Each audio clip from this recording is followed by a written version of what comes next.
मैं अपना नाम तो नहीं बता सकता, लेकिन ये घटना मेरे साथ घटी थी। और मैं आपको बता दूं कि पहले मैं भूत और प्रेत पर यकीन नहीं करता था, लेकिन एक दिन की बात है, जब मेरी कॉलेज की छुट्टियां हुई तो मैं गांव घूमने के लिए गया था। वहां पर मेरे दो मौसी के लड़के थे, तो हम सब लोग बैठकर बातें कर रहे थे। वह दोनों बोले कि गांव में एक ऐसी जगह है जहां पर आज भी लोग जाने से डरते हैं। मैं उन दोनों की बात सुनकर हंसने लगा, उनका मजाक उड़ाने लगा। तो वह दोनों मुझे बोले कि चलो आज रात को हम लोग वहां चलते हैं और तुमको उस जगह के अंदर जाना होगा। वह भी अकेले में बोल दिया, हाँ ठीक है, कौन डरता है। हम सब लोग बिना बताए रात को वहां जाते हैं और वह दोनों शमशान के बाहर खड़े रहते हैं और मैं अकेला ही अंदर चला जाता हूँ। ऐसे ही मैं अंदर गया तो आसपास तो बहुत सन्नाटा था। फिर अचानक से मुझे ऐसा लगा कि कोई मेरे पीछे पीछे चल रहा है और हल्की हल्की आवाज में मेरा नाम पुकार रहा है। अब मुझे थोड़ा थोड़ा डर लगने लगा था।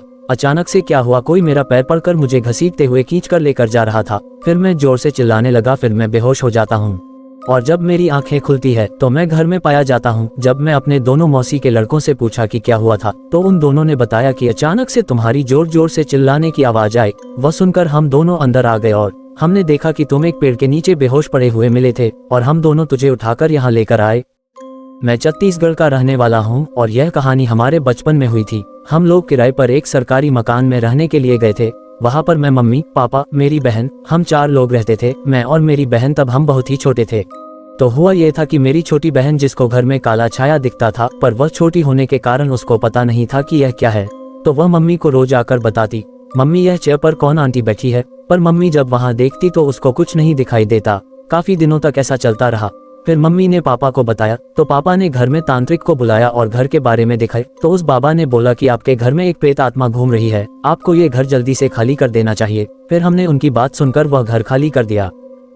मेरा नाम मनोज है और एक दिन की बात है, मैं और मेरा दोस्त रात को चिकन लेकर एक रास्ते से आ रहे थे और हमें बहुत देर हो चुकी थी। तो हम जल्दी से घर पहुंचने के लिए शॉर्टकट का इस्तेमाल करते हैं, पर हमें क्या पता था कि हमारे साथ इतना बड़ा हादसा हो जाएगा। जैसे ही हमने शॉर्टकट वाला रास्ता पकड़ा तो पहले तो हमारे आसपास की झाड़ियां जोर जोर से हिलने लगी, जैसे कि कोई जानबूझकर कर रहा है। और तभी अचानक हमारी बाइक बंद हो जाती है। हमने बहुत ही कोशिश की पर बाइक चालू ही नहीं हो रही थी और हम जिस रास्ते पर खड़े थे वह एकदम सुनसान था, दूर दूर तक कोई नहीं था। तभी अचानक से मेरे दोस्त के हाथ में रखी हुई चिकन की थैली कोई खींच रहा है, ऐसा लगने लगा। तो हम समझ गए कि पक्का यहाँ कोई बुरी शक्ति है।